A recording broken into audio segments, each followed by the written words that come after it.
What's that you've been reading? The Andanuth. I found it in that house yesterday. Good? Like nothing I ever read.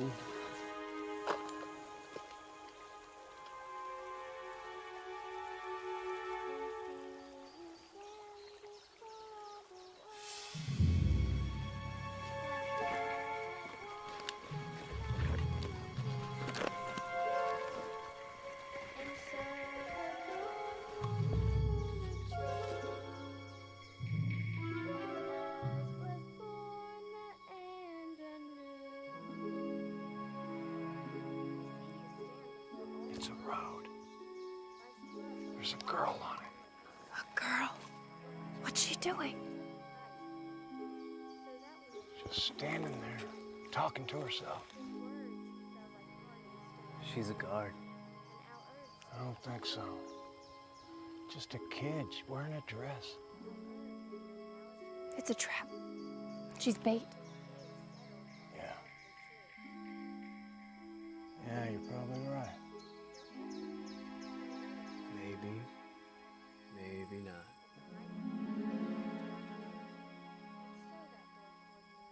We gotta check it out.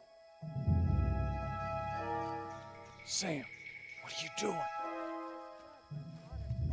Sam. Go with him.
Are you the mailman? What? Are you the mailman? No. No, I'm not. I'm waiting for the mailman. Yeah? Why's that? My dad is waiting for a package. He ordered some books. Some game books. I'm going to meet the mailman when he comes. We can play games again.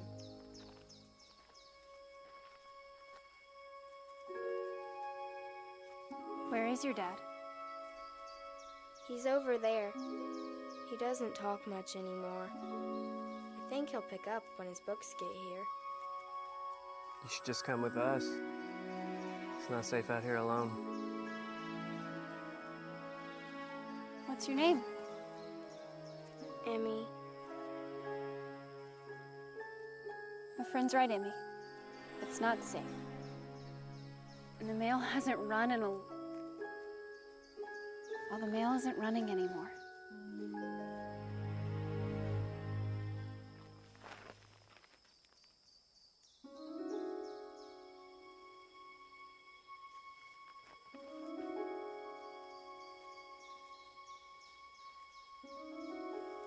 I shouldn't be talking to strangers.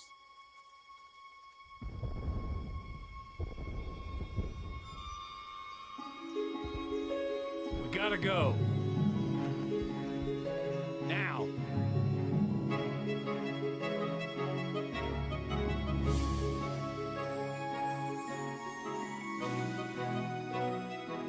Where'd she go? Emmy! Jukes, we have to find her. Emmy! Let her go. She's gone. Now, she was never even there.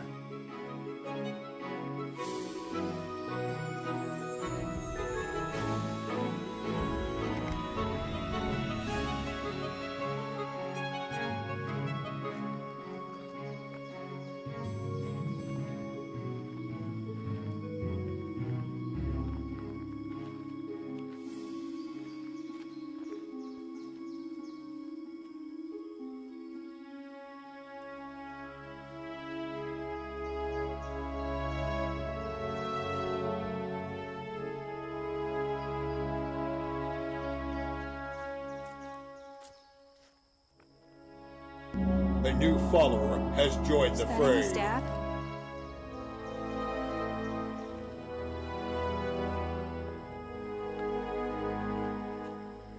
It's the mailman.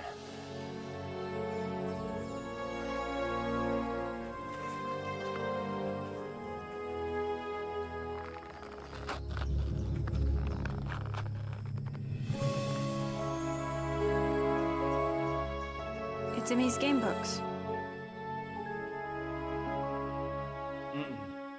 You know the rules. Take only what you need.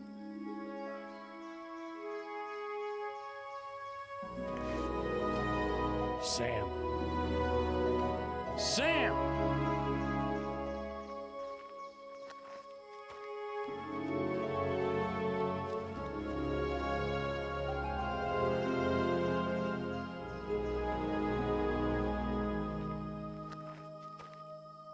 Some maps are drawn but never followed.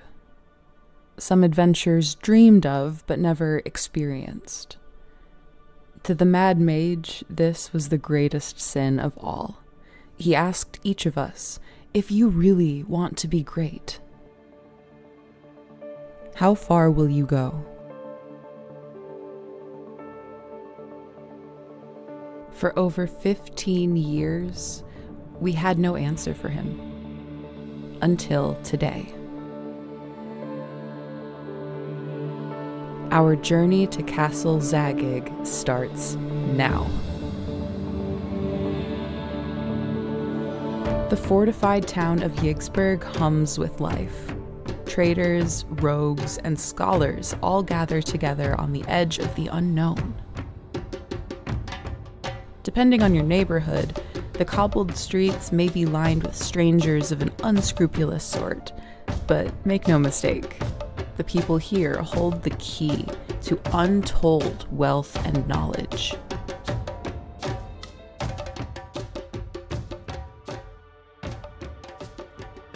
Beyond the town's walls, past the rivers and the rolling hills, the ruins await. Crumbling towers, forgotten halls, and a darkness that stirs again at last. Most who enter the caves below may never be seen again, but those who do emerge will be remembered in legends for generations to come.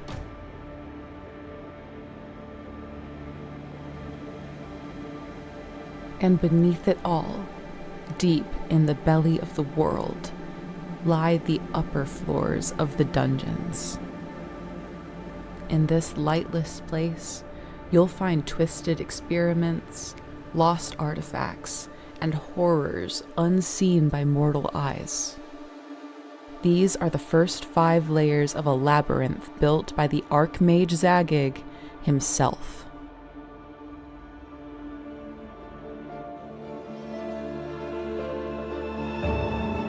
This is more than a campaign setting. It's a gateway to adventures beyond your wildest dreams. So, will you walk with me, traveler? Don't you want to be great? How far will you go?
Troll Lord Games.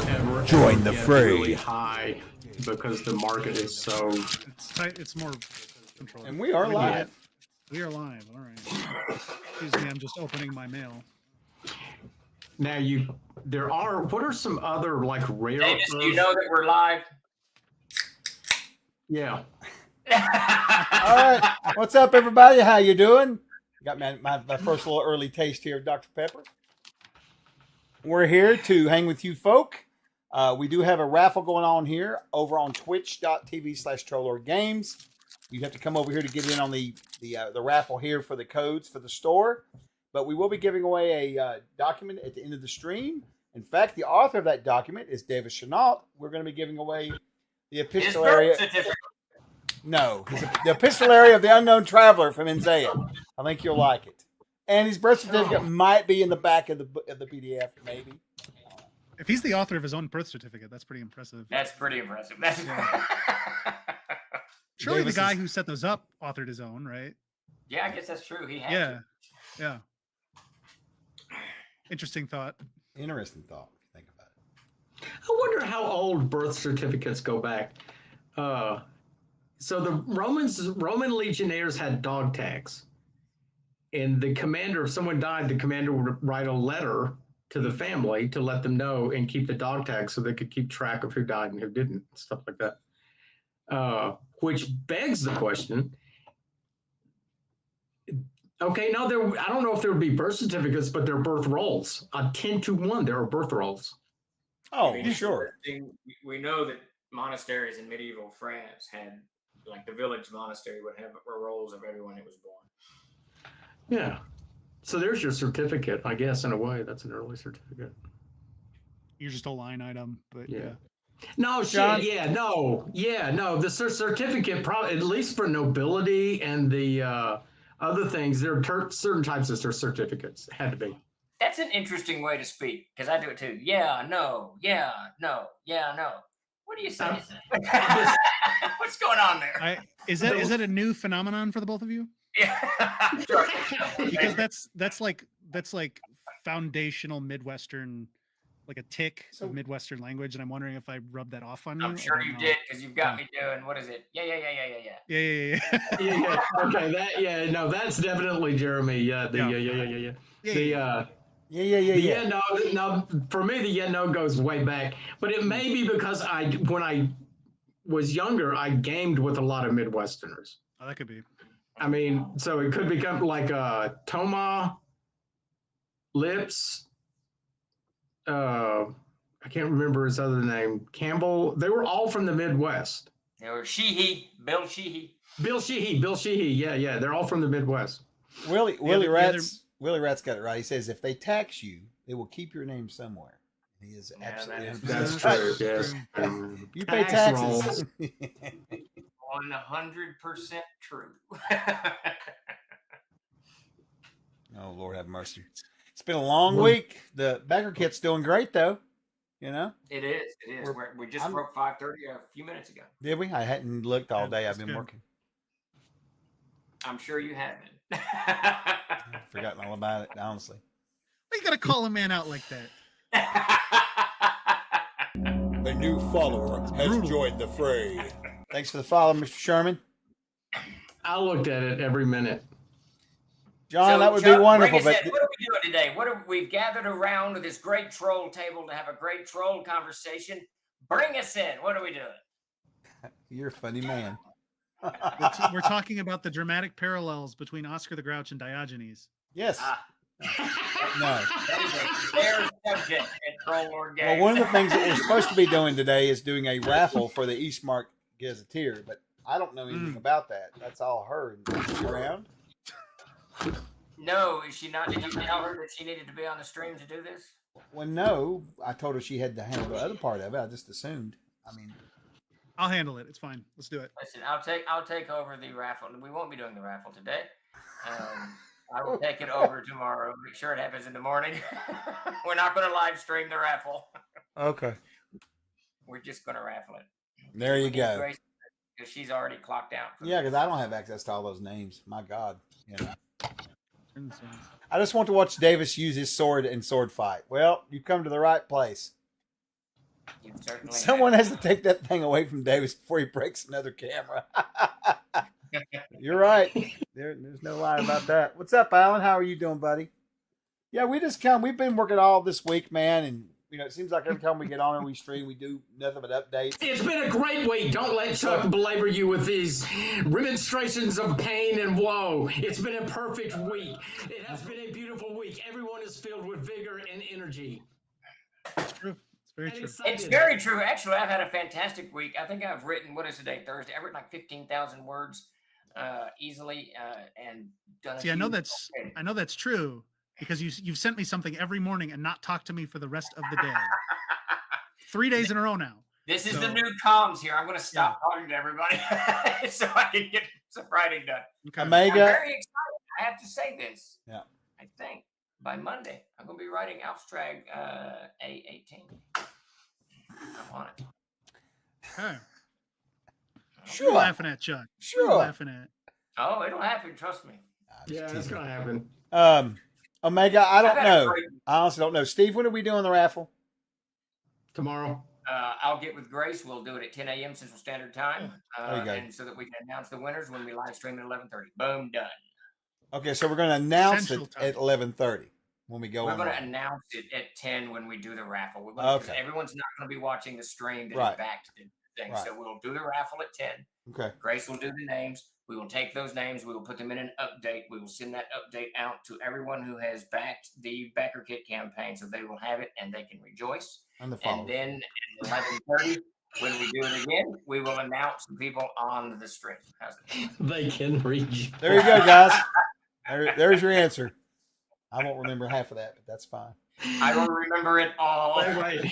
What's the line from the movie? And there was great rejoicing. And there was much rejoicing. What is There that? was much rejoicing. Hooray. Ah. Yeah. Yay.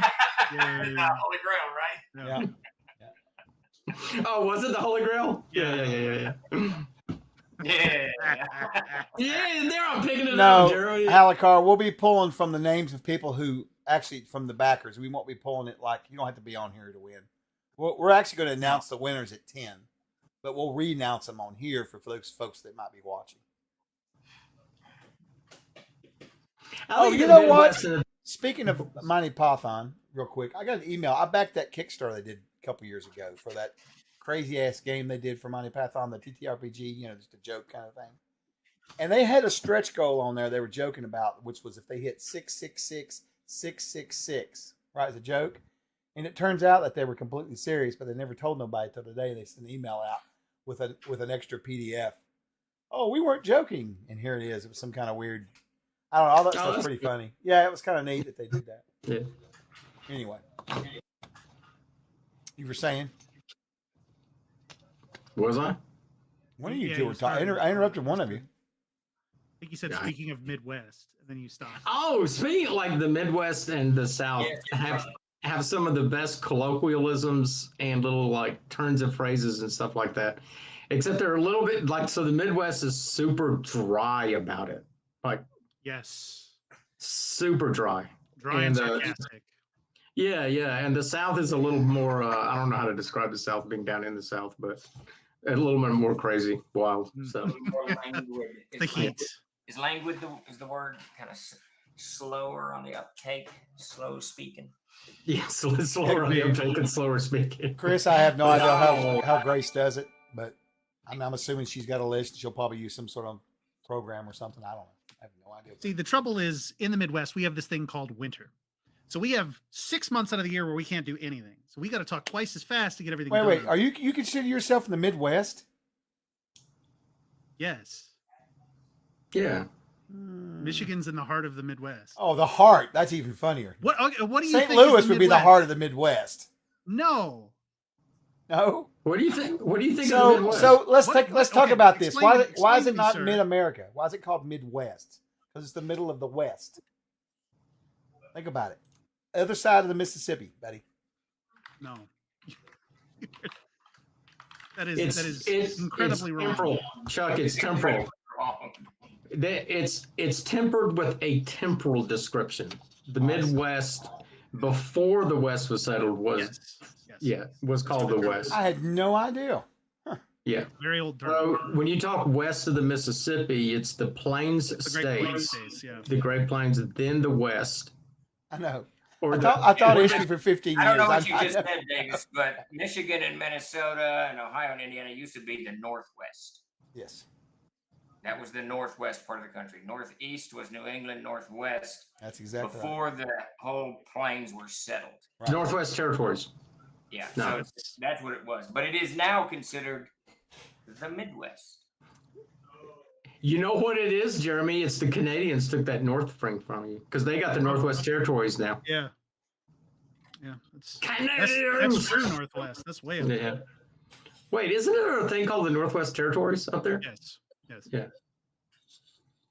Oh, thanks for the gift subs, By John. like I just the saw those. Nunavut and stuff like that. Way, way, way up So there. if you type this into whatever search engine, there's like 65 different maps with 65 different, Yeah, you can't look up a map on dividing the country into regions. No, I've seen 10 versions, like 10 different regions. I've seen 3. It's pretty funny. I would say like you have Iowa is the heart of the Midwest. Michigan is east of the Midwest, according to Chris.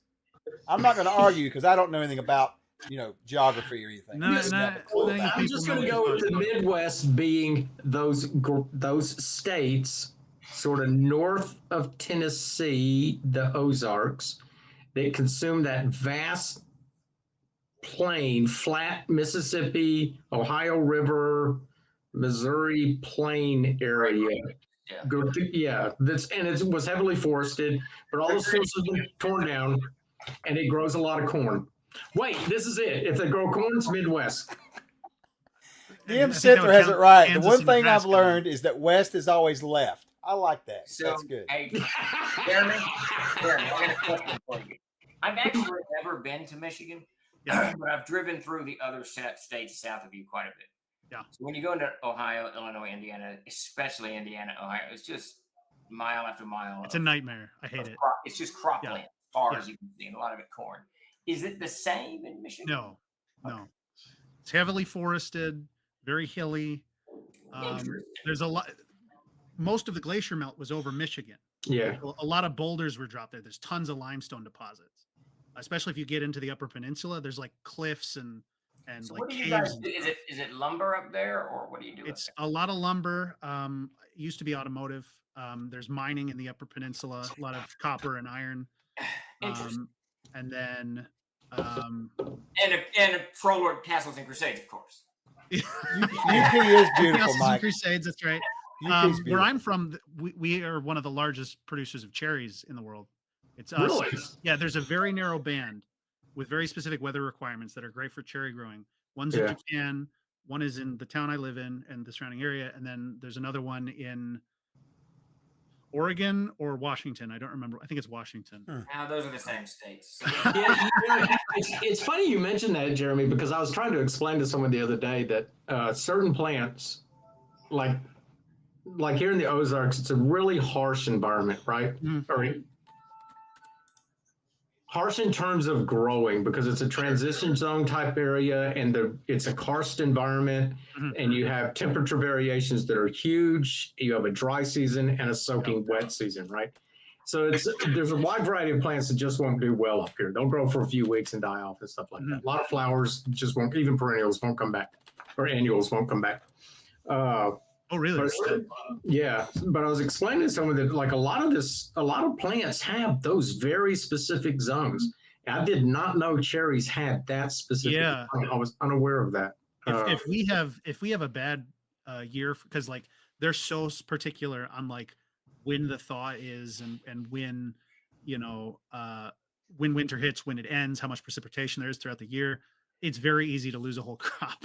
It happens. Really? That's why most of the time cherries are very expensive, is because one of 3 locations in the world has a bad season. Yeah. All just die. Yeah. That happens a lot. Yeah, it's sort of crazy. That's like coffee, I guess, has very specific environments. Yeah. And my favorite fruit, well, one of my favorite fruits, so it's top 3, is pomegranate. And I wish I could get a pomegranate tree to grow up here. And I've been looking for years, and I found one that might actually grow here. And it's a Russian pomegranate. They're not as big as the others, and apparently they're not nearly as sweet, from what I understand. But it's a pomegranate. So I'm going to give that one I a love shot. pomegranate. That's good stuff. But I have to import it from Russia. Oh, thanks, Coach. Yeah, I wasn't aware it was our anniversary until I logged in here and saw that earlier. It's pretty cool. Whose anniversary? Ours on Twitch. We became an affiliate. It's also my anniversary. I'm not really sure how many years now, but hey, what's up, Drake? Good to see you, buddy. Let me get a shout out there for you, buddy. Yeah, it's Jeremy's 1 year anniversary of being awake for 1 year. That's true. Yeah. Can you imagine? What's up, Bravon? This is all a dream. Yay! I'm gonna wake up. How's DJ? Oh, speaking of dreams. Okay, so I read an article on comas, and this guy, this lady was doing research on what people experienced in comas, right? Mm-hmm.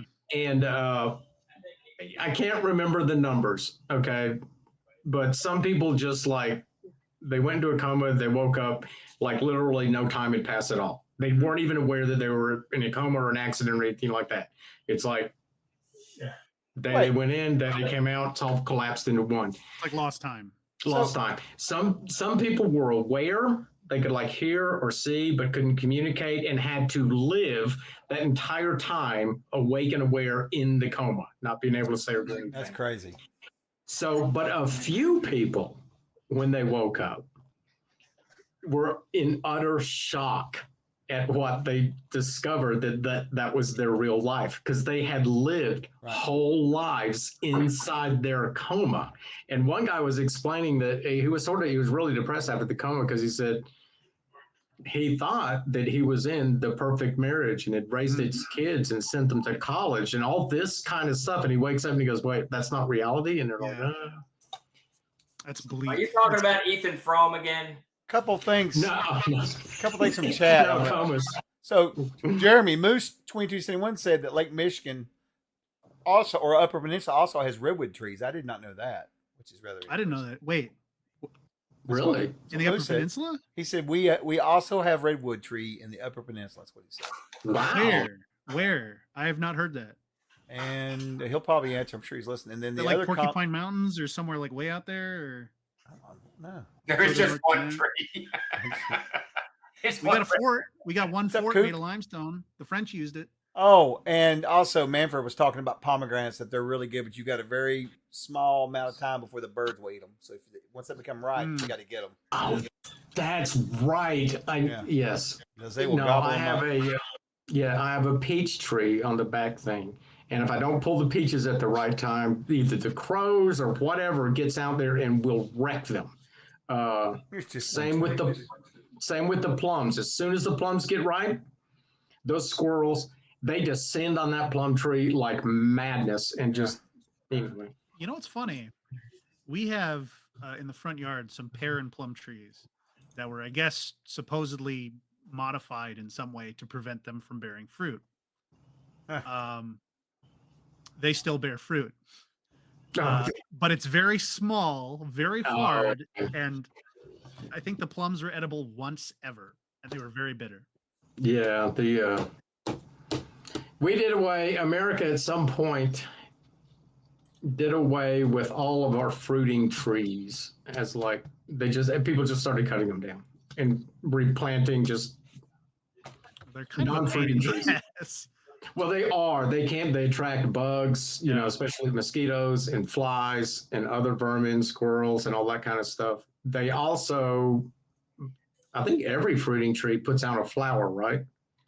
I think that's core to what makes it a fruit. Is that the flower forms into the flesh? Oh, interesting. The blood or something.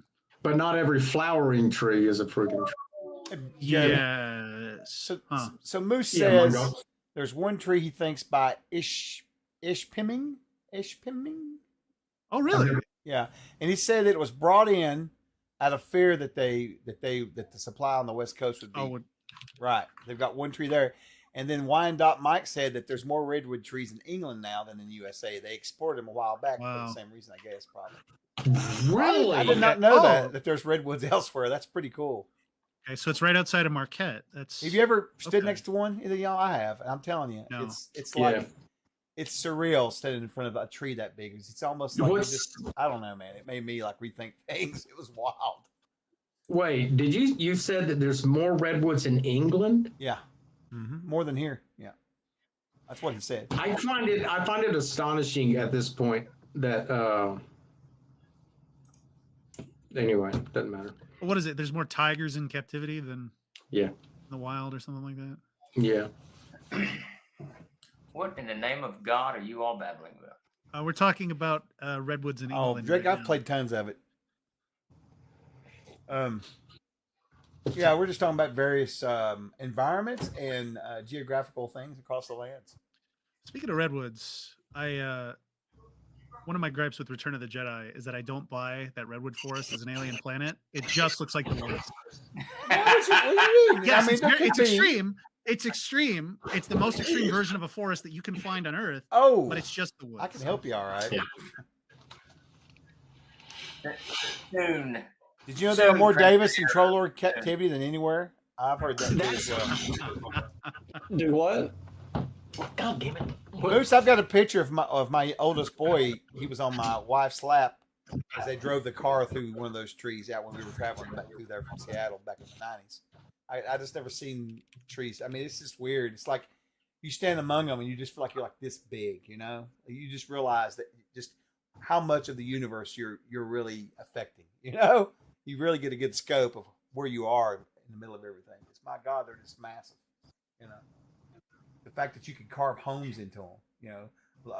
They would do that shit back when they were logging them back in the early days. You know, they would carve homes into those trees and live in them while they were chopping down other trees. They didn't build. They wouldn't build shacks. They would just carve into the redwoods. And then they were done, they would chop that tree down. It's crazy. Anyway. So I guess the Redwood National Forest is about the only place they're going to be. That's it. As far as I didn't know there was any in Michigan for sure. I didn't know. It's very surprising. I didn't know that either. I think that speaks to how few we have left. England has more. England only has 8. We have 5. Endor was way cooler in the TV movies. They had giants and wizards and Wilford Brimley. That's true, Savage. It's very true. It's funny. It wasn't just a bunch of fake Oregon coast. Caravan of Courage, and what's the other stupid one? I forget. I don't know. Those movies suck. You know, last night me and the wife were going through trying to find a movie to watch, and I think Dark Star is on every streaming service now. I swear to God, it's everywhere. As it should be. It only costs a nickel. It should be. They're probably giving that away to license it. Yeah, take it, whatever. I don't care. Oh, what was that movie that was suggested I watched the other day? I watched the last of it, which got me down this rabbit hole of other movies. The new follower has joined the fray. You talking about the fighting one? Field in England. A Field in England. Yeah, Field in England. Okay, so I finished that, and that got me down a rabbit hole of other movies. There's one, and I'm trying to remember it, but it has it's in France, and they're looking for that monster. Yeah, it's a really good movie. Yeah, that's a really good what? movie. Well, I need to know this. I might watch it. Like probably 1700s. Yeah, 1700s, early Renaissance, mid Renaissance. Brotherhood of Wolf? Is that what that is? Yes. That one. Check it out. Man. Well, I've been wanting a good. Hey, Lion Dove. Yes, I'm leaning a little bit into the beauty thing with the devils and environment. I kind of went a little bit more with it. And Curtis Vermin, Kansas Zagyg, overlap high level play. Yeah, you can absolutely. Oh, for sure. That's a true story too, huh? Interesting. Steve, I got a question for you. Yes. You're reading The Dying Earth? I just finished The Dying Earth. Yes. Okay. Just what are your thoughts on it? You can be honest. I actually really enjoyed it. His language was very unique. Yes. Which I really found refreshing. It wasn't the same grammatical. Well, it's a character. The language is a character. Yeah, it's which like I part really, of the setting. I really, really enjoyed. Well, just the way he described things. I thought, Did you just he read the was first like- one? Nah, I've just read. Yeah, I don't like omnibuses, so I just read the first, whatever it's called, the diner. Yeah. I weirdly found it on my shelves the other night. I thought, shit, I'll read this thing. I really enjoyed it. All of the stories were pretty good. I like how they linked. I liked how fantastical everything was, because it was kind of everything's overstated. It's the way I could easily see the way Gary would have wanted adventures to run. But they can't really run that way because players want so much detail. But in these types of an adventure, there's not that much detail, right? It's just they go into the old city of Sardonica or whatever that thing was, and they meet these Nimrods who say you can't go on this grass, and thus your adventure begins. Well, if you were to play that at the table, people are like, okay, I'm going to explore this building. How much lumens does this torch give off? Are there apricots over here? It would be that forever. And that's what I really like about this type of fantasy from when was this written? In the 80s or the 70s? 50s. 50s. Yeah, it's even better because they don't Tolkien it up, right? As much as I love Tolkien, he takes. We know every meal that they had. We know the grass and the trees and the hills and the rivers and the temperature. We know what they tipped. What's the barkeeper's name? Yeah, Butterbur. We know how many silver pieces they tipped Butterbur at the end of that. Which is great. I love that stuff, but I also find very refreshing just a novel that I sit down and here's this weird city with these weird people in it. I don't know anything about them. We go through it, and then the final monster that character from that storyline fights, that weird kind of demon face with the giant lips in the wall. Yeah. And I was reading it going, this there's no bearing on this. There's nothing here for me to go on. Nothing. And I'm perfectly fine with it. This is perfectly fine. Just go on, do your thing. So I actually thoroughly enjoyed it. I'm probably going to pick up a little bit more. Yeah, somebody was asking if you were going to read the rest of them or not. There's the next four, one I is think, Eyes Jeremy? of the Isn't there like Overworld. 4 of them? There's 4. Yeah. There's the short story collection. There's Eyes of the Overworld, which is it's a fix-up novel, but it's a more straightforward novel. There's the sequel called Cudgel the Clever, which is written as a novel, and then there's Rialto the Marvelous, which follows a different character but is also a novel. The only one I ever read was the first one, and that's been. I read a bunch of in the 90s as I was leaving the genre because the genre was being Robert Jordan to death. It was trilogy sickness. Yeah, you couldn't buy a book without buying another 900 pages, and then they turned the trilogies from 150 pages into 500 pages, and I just checked out. Yeah, but I started reading stuff in the 50s and 60s. I read a lot of Brian Stableford, which is just really good. Yeah. Science fiction. Get in a spaceship, go blow up some bad guys, come home, have a peanut butter sandwich, go to bed. I mean, it was just cool. Kiss the girl, go to bed. Yeah, really. Who's that guy who did all the detective stories? There were several of them. Kolchak. No, yeah, the novels from the 50s, like the Dick Tracy novels or whatever. Whatever his name. Like Doc. You're not talking about Doc Savage, are you? No. Well, like those detective. There were thousands of detective novels in the 50s and 60s. Like Perry Mason. Yeah, but I'd have to pull it up. I can't. No names are coming to me right now. I'm sure Jason knows who it is. I don't know. Yeah, Jason would know exactly who I'm talking about. But they came out like a dime a dozen. And it's dime store. It was for the dime rack. Yeah, it's for the dime rack, and you could just read them and put them down, and read them and put them down, and read them and put them down, and you didn't get engrossed. But that's where like the Maltese Falcon, all those movies, are derived from that, and they're easy to watch, easy to follow, and just fun yarns. They're just yarns. Yeah, and you don't get a lot of that, or I don't know anymore. By the 90s, you're hit with trilogies and 500-page books and all this kind of shit. I think publishers saw that one, they can get a commitment from the reader. So written one, because I can clearly remember reading books, and then I'd find out there was a second part to it. I was like, why is there a second part to this? This is done. I don't know why we're doing this. So I can hear the publisher saying, "Hey, Jeremy, listen, we sold so many here. Why don't you do it again?" And Jeremy's like, "Well, I got to make a mortgage payment, so I guess I don't know. If you want to give me in advance, I'll do it." Well, and then for some reason they all thought we can be Tolkien too, and they decided to describe everything. And I think that may be people, I think that was finally enough time had elapsed that the people who read that when they were young and that had put a really big impact on them were now adults writing stuff. Yeah. So that's what they were emulating. But I mean, That's you my can like guess. take the Game of Thrones, and it's there's more Game of Thrones literature, and I'm going to knock that series a little bit because, as people know, I don't care for it. There's more there than there is in the trilogy with Tolkien, but there's far less. He tried so hard to make this world that we would all weave our way through. And I've read it, and I can't remember anything about it. None of it stood out other than this giant ice wall. The rest of it's just stuff. It stuck with me. It's very interesting. I like it. I didn't care for the Game of Thrones. I thought it was kind of bland. Characters were bland, and I thought that I instantly realized that if you're good in this universe, you're going to be anally raped and destroyed 14 ways of Sunday. But if you're evil, you succeed. Which is that old, everybody who goes to college is like 19 years old. They're like, oh, the world is a dark and evil place. There's no good people. There's no heroes. And that is Game of Thrones is like reading a college kid's, thesis from his philosophy professor. Dang, man. Not understanding that there's heroes everywhere. There's people that sacrifice, their entire lives to help other people. There's good in the universe. There's no good in the Game of Thrones. Well, it's Tolkien himself who said, if the story doesn't have some good to it, why are you telling it? And that's so. When was there good during during the medieval period, Steve? What would you consider to be the age of heroes or the time of good? You don't have to answer that.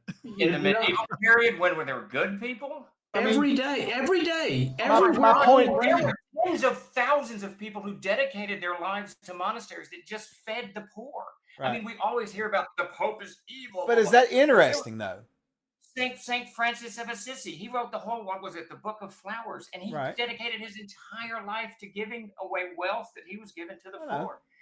Yeah. It is actually interesting, Chuck. To me, it is because it is. But I mean, for a company to produce something for mass, for someone to watch, Okay, I think. Saying? Okay, disagree. Wait. Is Aragorn evil? Is Aragorn evil? No. Is he evil? No. He's a good guy. Not only does it sell, good. Chuck. No. Wait, Chuck, you've got it all right. Not only does it sell. I kicked a hornet's nest. Apparently. Okay. Yeah. No. Okay. Well, here's the thing, though. Not only does it sell, it's commercially viable. We know that because our entire literary history is full of heroes. Our entire cinematic history is full of heroes, right? It's kind of fashionable to deconstruct that. So can I ask you one question? One question. Why was it so successful? Because this is okay. Well, this goes into the whole why do we have myths? What are myths for? How do they exist? What do they mean to us? You're gonna get into a discussion that goes crazy. Nevertheless, I will try to sum it up quickly because that's what we consume. Let me tell you. Our way. What is this tag teaming? Another Chenault's coming in. I got this, brother. I disagree. I mean, you're right, but the reason Game of Thrones succeeded is because they beheaded that character. And as soon as they beheaded whatever his name is, Baldwin or something, the guy in the beginning, whoever, the wolf guy. Ned Stark. They beheaded Ned Stark, and you as a reader spent the next 32,000 pages of literature hoping for some kind of redemption for Ned Stark's death. You never get it. All you get is page after page after page of disaster, death, murder, excellent, and all of this stuff. And there's no redemption at it. There's nothing in that series and go. But you have to remember, the story's not done, so that carrot is still there. But we know, Jeremy, the story is done. Now, wait a minute. So I'll address that point. I'm just speaking to the psychology of the buyer. That's all. I would actually disagree. That story is finished. He finished it long ago in book 1. He just doesn't know how to actually make the thing any kind of redemption to it.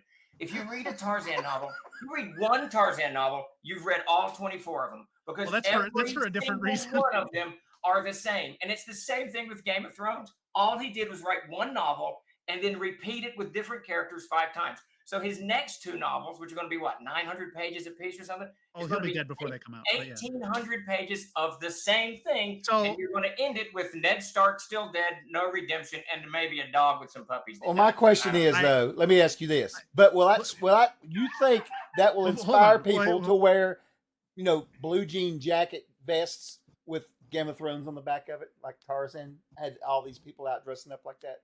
Think about that. It's not going to be the same. Do effect. what? I don't think. I don't know. It was still commercially successful. It was So wildly they're successful, Looking for redemption. They're all looking for redemption, but it never lands. I think a big part of the Interesting, success Steve. of that. Interesting. For the record, I'm not a fan of the series either, but I don't know that you're being very charitable to it. I think a big part for the audience. Really? Yeah. I think a big part of for the Oh my audience God. is waiting for the catharsis of knowing that their favorite character makes. They probably won't, and that's the peril. But hoping against hope that their favorite character can make it out and arrive at a better place than they Sure, were. that's the redemption. There is no delivery on it at any point, because even the last book ends with the little guy, the bastard. He's evil, right? Or he dies or something. I can't remember. No, he doesn't. I remember going, oh yeah, well, so we just finished it like we finished all the other books. It was just Okay, yeah, the Game of Thrones, they're all horrible people, Ned Stark included. They're all freaking horrible people. I Okay? wouldn't say Ned Stark's horrible. No, I would call him like in there, Davis. He just so bad. he's like the closest to lawful good of anybody in that book. The only one that holds. He up to the stabbed, theory- what's his name, in the back. Who does he That's stab? how he killed him. It wasn't a fair fight. He's a backstabber. Who? Okay, first, Ned Stark. I'm not sure who you're talking. I have no I idea. don't recall that. Yeah, Ned's in that battle where he went to get his sister and he killed the greatest knight in the realm or whatever. He stabbed him in the back. That's how he killed him. I think that's in the TV show, not the books. Then. Oh, I didn't get past book 3 because I got sick. Oh, there we go. Now the truth. The truth is out. Because he's dead by book 1. Because the books. Yeah, he are- dies book 1. He's out. Yeah. So Davis is on the TV show, and the TV show even makes it worse because in the books at least you can vainly hold on to Daenerys as this character that's bringing redemption, right? She's brutal through the whole thing. She's brutal, but I'm okay with brutality just as long as we got a redemption arc. So dude, man, never finish his books. Wow. He knows he can't finish them because he doesn't know how. Steve. Tolkien knew how to finish it, but whatever that guy's name is didn't. But I still say that starts bad. And the TV show took its last 6 minutes and took the one character and fucked it all up. I gotta interject real quick. Manfred von Breck says he has been working on 5 to 6 different series at once. He was executive producer for The Expanse. Oh, really? Yeah, he's a television guy. He has a background in TV Martin. writing. Yeah, it says written by his assistants, of course. Yeah. Okay, so I would still lay that Ned Stark's not a great guy, but anyway, I get everyone's point about him upholding the law and doing his duty and all this. Oh, Darden, you're right. He's probably thinking about. You're thinking about what's his name? What's the Jamie brother? was the backstabber. Jamie was the one. Jamie. No. Okay, I'll have to look it up. Is there any Game of Thrones fans out there? It doesn't really They're all matter. telling you you're wrong, Davis. Everyone. Okay, You are not. Oh, it's shutting on this now. fucking He stream put his down glasses until I on. get- Shit's I getting get to the serious. root of this. But first of all, Jamie. Okay, so of all the characters in the movie, I like Jamie the most, followed by Daenerys. Okay, Jamie was the only one with a potential arc. Okay, the only one in that entire show with a probably right about potential arc, and they so screwed it up at the And end. that's what they do with all of his evil. He's evil in the beginning, and they just make him good. Because if you're good, because if you're good, you fail, and if you're evil, you succeed. That's basically Martin's worldview. There are no heroes. There is no good. There's only bad and evil. And if you're evil and bad enough, at some point there will be redemption for you, and you can be good, and the world will love you. Which is just kind of like a worm-like, pathetic approach to world philosophy. It's very I hope Russian literature-esque. This is awesome. It's like reading Dostoevsky written by a kindergarten. Okay, I wouldn't. Wow. I really don't like Martin, and I hope- try I hope- not to. I hope somebody's getting clips of all this. This is great. God, this This is is great hilarious. television. Yeah, No one's I don't arguing di- either. okay, No I don't one's dislike arguing with Martin Steve as- at all. I don't come down as hard. I understand your points, but I don't come down as hard on Martin. But when I read the first 3 books, I was like, this is like reading about the War of the Roses, right? That's exactly what it's modeled off of.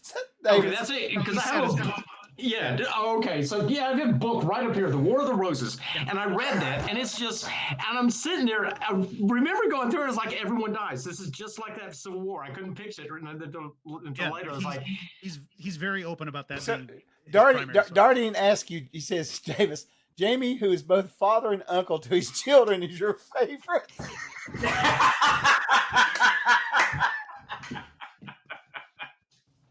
Oh my His God! character does have the most going on. in the movie. let me explain that. I have to explain that a little bit. He's from Arkansas. Yeah, family About this Bush. series, I don't understand. Of the characters in the book, he was only the one that he was the only one that had an arc going somewhere, right? It seemed like I get that. because he was good. He wasn't bad. I honestly can't remember in Conflicted. the book. I can't remember in the book if his arc is written about as it is in the TV show. I can't. I've not read the books in a long time. I need to probably do that. Oh, Wib stuff. Yes, Wib. Yeah, Steve will have one for you. Fire. It's going to be like 30 pages. Yeah. No, we're going to do a CNC adaptation of Game of Thrones, but we're not going to finish it. We're just going to.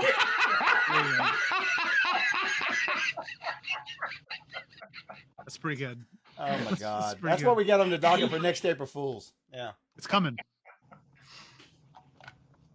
he said his arc consistently passed through his sister. I'll give you that. Wow. Oh, You know, God. what's funny about that? Okay, I have to make a funny comment Good about show. that Wow. because I started the Game of Thrones like 3 times right before I got interested. And what killed me was the very last scene of when I finally got through the first episode. The very last scene of the first episode, I was like, okay, I'm hooked. And this movie's just going freaking, or the show's going to go everywhere, right? And it did.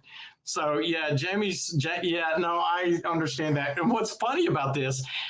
When I mentioned that before, I have completely glossed that over. I have completely forgotten about that entire He narrative attempted within child the murder story. in the I mean, first you came episode. out Yeah. swinging. He's lawful good. He had the best arc. Oh yeah. No. I He said has Ned the was best supposed to arc of a story. A guy who is broken, finally realizing or coming It's to that. something. You got part of it Something to right. say- Keep going. I know part of It's, it's right. it's something to say for that the writing of that show that someone who's established as that awful and despicable is someone that you come to care about. That's impressive. Exactly, right? Because Impressive it is. Because on one side you see, okay, so he saves King's Landing by killing the king, right? Mm-hmm. So his backstabbing is actually saving all these freaking people. What about But then Bran? again, he's. Remember poor little Bran, the It little would boy? only be Remember that I shit? don't give a shit about Bran. Was the most boring character in the whole fucking show. Yeah, he kinda was. Yeah, this little whatever. I love omniscient characters who know fucking everything and can't do goddamn shit about it. And then that girl who manages to kill 72,000 people by putting some goo in their porridge or something. I was fucking dumb as shit. The whole thing was just. He said Bran had it coming. He was a snoop. Listen, I want to apologize to all the Game of Thrones fans. No, you out don't. there. No, you don't. No, I really don't like bashing people's favorite things. Okay, What do you wait. got me fired I up? liked it. And I'm in a mood today anyway. So Okay, I got it sort of wrong. He killed Sir Arthur Dane. Okay. The guy who wrote the Sherlock No, Holmes novels? the guy who was guarding, it was the King's Guard, was guarding Stark's sister because what's his name had taken her off and was raping her in the tower, right? And Stark wanted to get her back. Tower of Joy. So he kills Sir Arthur Dane to get her back, the greatest knight in the thing. What happened was one of Stark's henchmen or whatever had stabbed Dane in the back, and then Stark killed him after he had been stabbed in the back and wounded. Yeah. So, the only way that the story would end if Martin wrote it is that after Jaime Lannister, who murders children and bangs his sister and all of this, after his arc and he becomes good, after his arc. Okay, he doesn't become good. He doesn't. When he becomes good, he has to instantly die horribly, like falling off of a wagon, getting his foot hung in a wheel and crushed to death in the mud. It's good. Then it would be a Martin adventure arc. Then I would buy it. All right, I'm done. I'm not going to make fun of Game of Thrones anymore. Well, circling back to the very start of this goddamn thing, what I wanted to ask you was, when you were reading The Dying Earth, did anything particularly D&D or CNC jump out at you? Because there's a lot of specific things that are lifted. And I want to know if you noticed any. The only thing that jumped out was the prismatic spray. I mean, obviously, the spells that you have Memorizing, to memorize. You know, that's the only thing that really kind of leapt on it. Do you recall a character called Chun the Unavoidable, who's covered in eyeballs? Comes up into the... Yeah, he's wearing a robe of eyes. Oh, interesting. Yeah. That's why he can see even inside the thing. Yes. I didn't catch that. Chris, there's a couple other ones that I don't remember. You can see so much Gygaxiana in there. Oh, Chris, 1995 says, "Don't forget that Ned Stark was Boromir." He was once upon a time. He was. That is true. That is very true. I love that actor. He was what? Sean Bean. He was Boromir. Oh, yeah. Oh, and get this. So what does Ned Stark do? He goes to King's Landing and takes his fucking family with him to, like, the Viper's Pit. You know, it's like, leave your family up there. Anyway. Sean Bean dies. Yeah, I don't know. It was, I read the books. They were not to my particular taste. Wear a robe of eyes and set up 20 computer monitors around you. That would be freaky. There you go. Somebody did have one question though about the notes for Gary. It was from Terry DM. He said, "Is there anything in Jim Ward's Gary's notes on CZ or the CZ notes that completely shocked / surprised you? Something you just." I got to say the stuff that we put up as a kind of a last minute stretch. We were the depth of material. So we all know it as the Circle of Eight from the Warlock days. Gary had either renamed it, but Jeff Delaney and I were talking about this yesterday, trying to figure out. At this point, with Gary's passing and nothing kind of kept in an orderly fashion after he passed, it becomes an archivist's nightmare to try to figure out when this stuff was written and how it was written and all that other stuff. It looks typeset to me, so I'm thinking the 1980s. I'm guessing maybe after he was driven from TSR, maybe even before. But his idea of there was a Circle of Eight, but there was the Circles of Eight. It's like 80 different individuals, and then all of these were supported. I mean, there's this whole kind of hierarchy of power, and it's just not magi. It's elves, dwarves, gnomes, thieves, fighters. It's all this stuff. I don't know how much I'm allowed to say, but when we went to go look at his notes, what I saw was that. Yeah. Yes. Yeah. That's exactly right. So and that bundle of papers, which is like 150 papers, because you had the dungeons and I had the overworld stuff. Yeah, and all of that, everything you were holding in your hand is a Circle of Eight. Circles. Yeah. It was all that. I saw lots of references to Mordenkainen and Tenzer and all the Dromage, all those characters that you know. But 8 was a very, very repetitious motif in there. There's like 8 towers and an octagonal citadel and all this crazy stuff. That stuff to me, because I've always just thought Bakab and the Circle of Eight, the knuckleheads, whatever. I think Bakab is a god. All those knuckleheads. Bigby was a demigod. He was a god. He's lesser or greater. I think greater though. I think he was greater. So Terry DM, to answer your question, that it's definitely that. When we say the sun circle, that's what we're talking about. Yeah. Goodness gracious. Circle within yes, absolutely, Waffles. Absolutely. It's concentric. Circle within circles. No, it'll be the Sun Circle, Joseph Brainard, because we did it. We did a deep search all over the place, and the stuff was never published. Yeah. Gary didn't. He called it the Circle of Eight. It's called the Circle of Eight or the Sun Circle, and then he only refers to it as the Sun Circle. So, the Circle of Eight is something I think that people at TSR took of his, distilled his stuff down. This is my guess. And they distilled it down to something that was a little bit more, a little easier to write about a market or whatever, and kind of left aside most of his stuff. So there's a good deal of truth to that. Afterwards. Yeah, I mean, there's lots of that. Because according to people who played with him, the Circle of Eight was just what he called like a group of adventurers in his setting. They weren't all wizards. They were just characters that he had played, that he organized together. And then when it started getting published, they all became named wizards, and it became much more of like a majocratic power in the region. And it kind of was built up very differently when it started coming out, is my understanding of it. Yeah, it rings true. I don't know. So that was definitely the most surprising stuff. Yeah. Well, it's getting about that time, boys. I believe we should be doing our giveaways. By the time we get these done, we'll probably be time to get out of here. My wife's already sent me a text warning me. We got to go somewhere in a little bit. One last question. I want to say I've seen Davis that animated. I've never seen Steven that animated about it. So Terry, Well, I really do try not to bash people's favorite things, and I know Game of Thrones has a huge number of fans, but you got me to move. There's some kind of nerve there. You hit a nerve somewhere. Pessimism seems to infuriate you.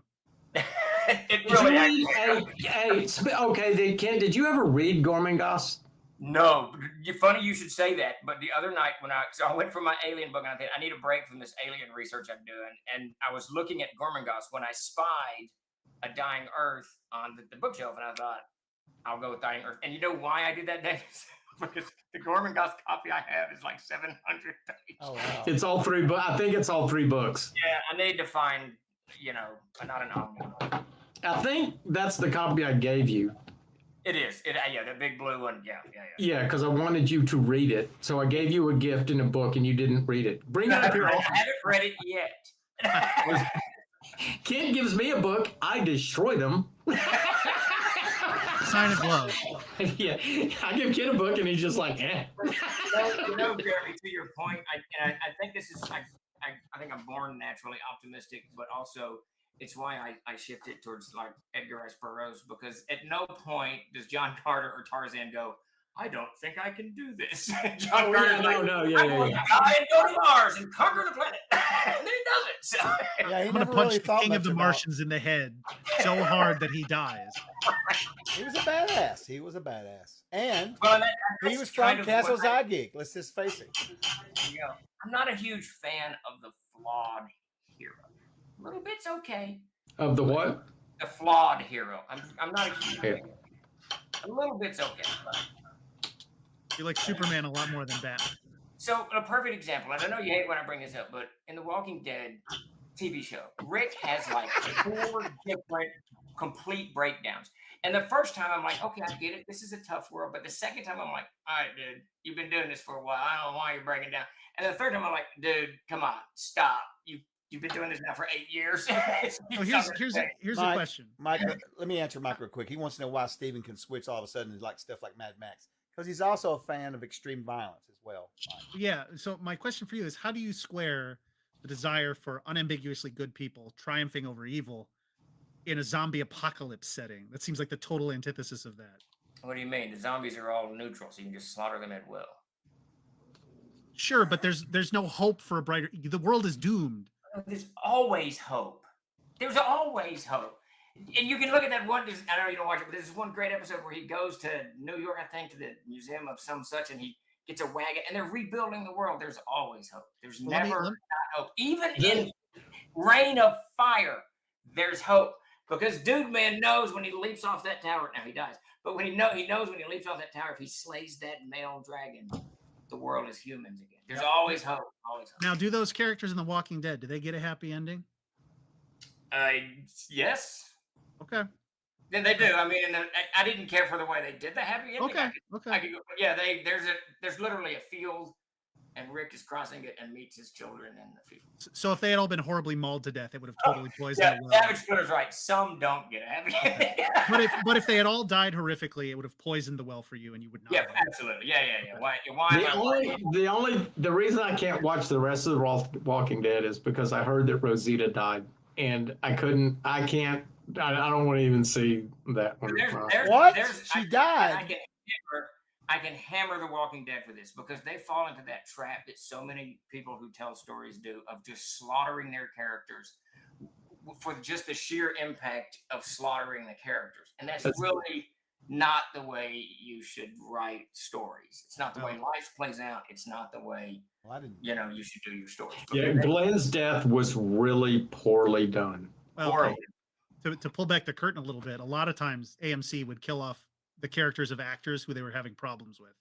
Well, that's true. Yes. Yeah. That I don't doubt. That or probably paying too much. Or They were like, "You're out. Your contract's up. We're just going to kill you." Yeah. But a lot of it I could tell is just poor story writing. I mean, it's just bad. Yeah. We got to get ratings up. We got to shock somebody. Let's do something. So I've got a couple questions here. There was one. Do we have a style guide? Sorry, I'm not responding to that. Do we have a style guide somewhere for the community if people wanted to use? Do we have a style guide up in the third party stuff, Steven? There's no like 90%. I think there is. Yeah, John. I think you just go to our website. Here, how current is it? There you go. Let's see. 27 years old. Yeah, there you go. You want to make stuff in Word perfect? There you go. No, it is not up there. I don't know why that was taken. What is the layout software from way back? Oh wait, no, here it is. Yes. So scroll all the way to the bottom. It was updated about a year ago because Finn updated it. So scroll all the way to the bottom where it says third-party publishers. You can see writers guidelines, Troll Lord style guide, PSD logo, and Doodle logo. I'll put this link here. And there may have been some changes between a year ago and now. It's possible. But they're probably pretty minor. Yeah. Double check our stuff. Oh, you've got it in Don't bag of treat it holding. as So it's not in the third party. It's over in the bag of holding. Okay. Yeah, I put yeah. Just scroll down to the bottom. Okay. Do you have another question? Yeah, it was basically, I think it was DM Terry was asking about the notes. Is there any chance that there might be some notes floating out there with Gail or Paul Stromberg, or do you think you got it all? I guess, is there any other notes out there you think? I think that there is a chance that some of it was misplaced even when Gary was still alive. I have a feeling that some stuff was taken out, scanned, and probably wasn't put back where it should have been or was being worked on and passed away. Because he passed away very suddenly. That's what, I don't know if people know that. I don't know. I mean, he was alive. And then he had the aneurysm. No one saw this coming, right? So he died so sudden. So there was he no was sickness leading up to it. Yeah. So I don't know. It was an aneurysm. I don't know. It was a stomach aneurysm or something, some kind of explosion, whatever. But I don't know how careful the people. And Davis and I offered, and Davis has archival experience, and I have archival experience. We offered to go in and do everything to get everything kind of square. So someone else did that. So I'm really not certain what. I'm afraid that some of it was, but I'm talking to Paul Stromberg, and I've got Jim's notes over here that we'll continue to kind of parse through. Oh, that's if you talk to Frank Mensner, I have not. Well, if you listen to his tales from the old days too, with the stuff that they would throw away. Okay, so there's no telling where some stuff may have ended up. I mean, there's just because they would literally just take stuff. It's the same with me. It's just you're tired of looking at it and you just throw it away because you don't think, what is it? It's just a piece of paper. Lots of people have claimed to have found lots of things in trash cans and stuff out back at TSA. They won't find it in Davis's trash can because he burned it. Oh, no problem, Terry. One last question, and I've got to do these giveaways and get out of here. This is from Andy Mike. Question on CZ Maps. Stephen mentioned in the Gary Con interview that you guys were going to make them in a way that they can be used at VTT. I've seen other mentions that they were not elsewhere. Well, to clear that little thing up, they're going to be done like our other maps have been in our book. They most certainly could be used in VTT. Will they be designed for VTT? Probably not initially. But if there's enough people who want to see those for VTT, we could probably go back in and I could probably shore them up, Mike, and put them for sale in the store for them to download and use the maps in their VTT for sure. But we don't have a plan to design the maps to be that way from the get-go because they're designed for the books primarily. I don't know how well that would be hard. That'd be really hard. Well, yeah, these maps they're unlike anything else. But Titanic. You know how Undermountain is. Mike's done all that stuff. He did all the 2E conversions for Fantasy Grounds. The email that went out with the Foundry VTT links, the second link seems. Yeah, I answered that to some people. That's just learning the system. There's just one. Just one link. Just one. Yeah. It did it. It repeated it twice. It sent it out to everybody. So I don't know. I learned. I'm learning. So, anyways, All right, fire those giveaways away. let's get those giveaways. That's code for I want to go eat dinner. Now, she sent me a text a few minutes ago. Okay, let's see. We'll pick these. The first winner is going to be for $15 off the store. That's just a straight up code for $15. A link will pop up in the Discord. Going to our Discord, you can just go there, and Obsidian Risk, one of our mods, will get you the code. You just DM him or ask for him. He may be watching.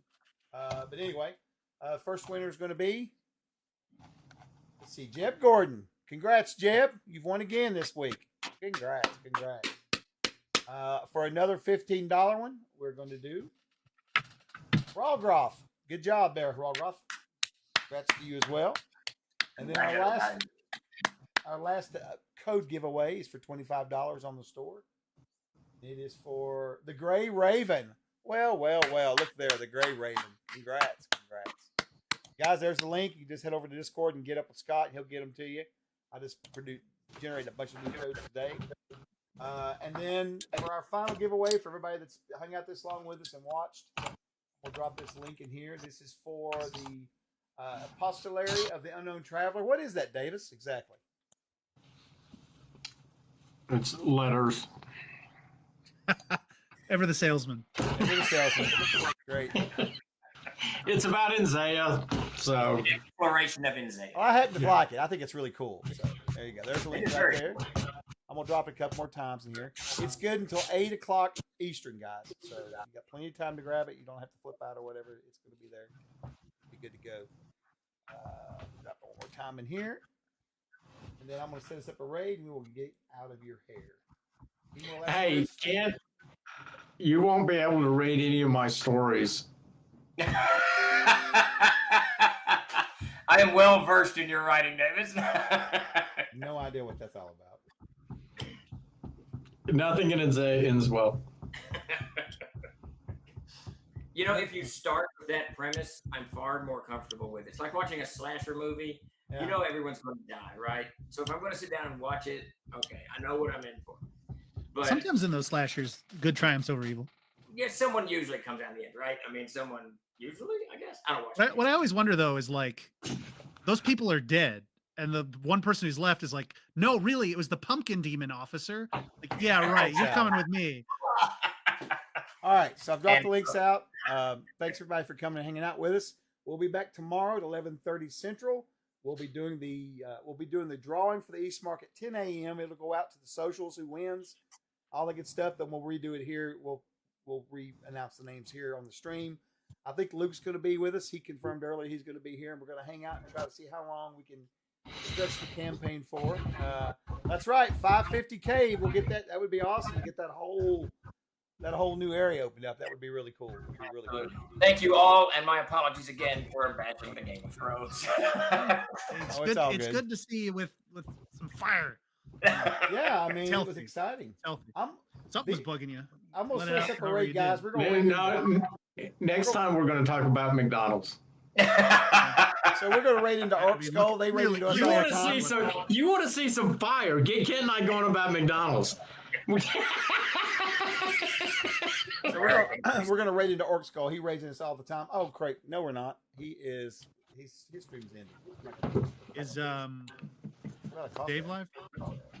No, he is not. Not live. I don't have anybody on my list here really to send over that's not doing so. Dave, go live. Dave's not even in here. Well, listen, that's okay. We're going to cut out here anyways. We'll get you guys tomorrow, hopefully, for the last bit of this campaign. You guys have a wonderful evening, and thank you so much for everything. All right?